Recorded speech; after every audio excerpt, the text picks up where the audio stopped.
کی کرتے ہیں۔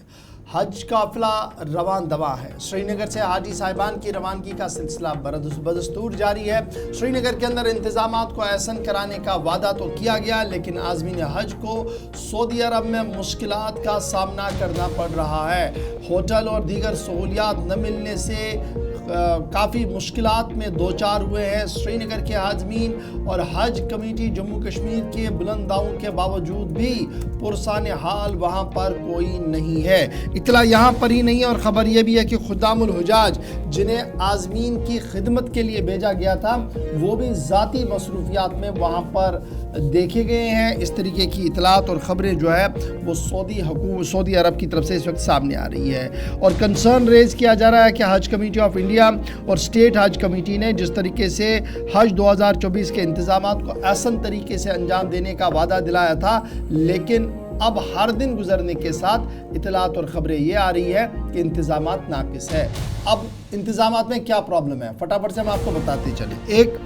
کہ پچھلے یہ شکایت آئی کہ جن حاجی صاحبان کو جس ہوٹل کے اندر ٹھہرانا تھا اس ہوٹل کے اندر پہلے ہی دوسرے ملک کے کچھ حاجی صاحبان ٹھہر چکے تھے، اور تقریباً 8 سے 9 گھنٹے انہیں ہوٹل کے ریسپشن یا باہر انتظار کرنا پڑا جب تک کوئی معقول مناسب وہاں پر انتظام ہوا۔ یعنی مس مینجمنٹ ہماری انتظامیہ سعودی انتظامیہ کی طرف سے وہاں پر دیکھنے کو ملی۔ ایک تو یہ ہے۔ دوسری طرف سے یہ کہا جا رہا ہے کہ جب یہاں سے روانگی ہوئی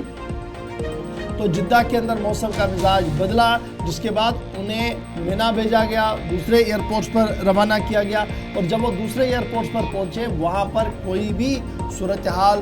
بہتر نہیں تھی، اور وہاں پر انہیں گاڑیوں میں ہی رات کو رکھا گیا، تب جا کر پھر انہیں آگے کا سفر کرنے کی اجازت ملی، جس کی وجہ سے نہ تو پینے کے لیے پانی، نہ وضو کرنے کی کوئی معقول جگہ، اور نہ ہی کھانا کھانے کے لیے کوئی بندوبست ریاستی حج کمیٹی کی طرف سے کیا گیا تھا، اور نہ ہی سعودی حکومت کی طرف سے کوئی پرسان حال ان کا کیا گیا کہ اگر آپ مہمان آئے ہیں تو آپ کے لیے کوئی بندوبست کیا جائے۔ اس طریقے کی دوسری شکایت ہے۔ اور تیسری شکایت یہ ہے کہ ریاستی عملہ جنہیں تعینات وہاں پر کیا گیا ہے پہلے دن سے ہی ان کا کوئی عطا پتہ نہیں ہے۔ کونسلیٹ سے لے کر اندر مدینہ منورہ یا حجاج کرام کے ساتھ جس طریقے سے رابطہ کرنے کی باتیں تھی وہ رابطہ نہیں ہو پا رہی ہے۔ ہم نے سینٹرل حج کمیٹی کے ارکان کے ساتھ رابطہ کیا، ان تک یہ خبر پہنچائی،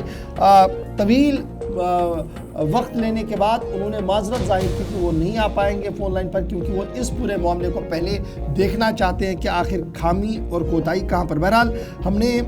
خبر آپ رکھ دی ہے اس امید کے ساتھ کہ ریاستی حج کمیٹی، مرکزی حج کمیٹی جو ہے وہ ان معاملات کو دیکھے، اور ریاستی عازمین جو سب سے زیادہ پیسہ پے کر رہے ہیں اس وقت، اگر آپ دلی کے مقابلے میں دیکھیں، پنجاب کے مقابلے میں دیکھیں، اتراکھنڈ کے مقابلے میں دیکھیں، تو جموں کشمیر کے حاجی صاحبان نے اچھا خاصا پیسہ دیا ہے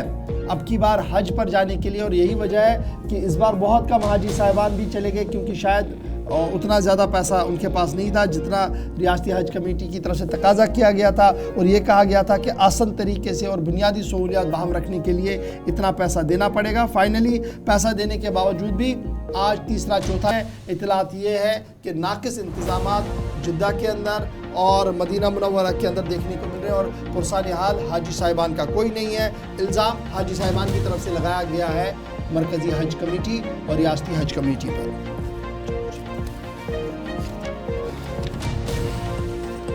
چلیے یہ تو خبر تھی آپ کے سامنے۔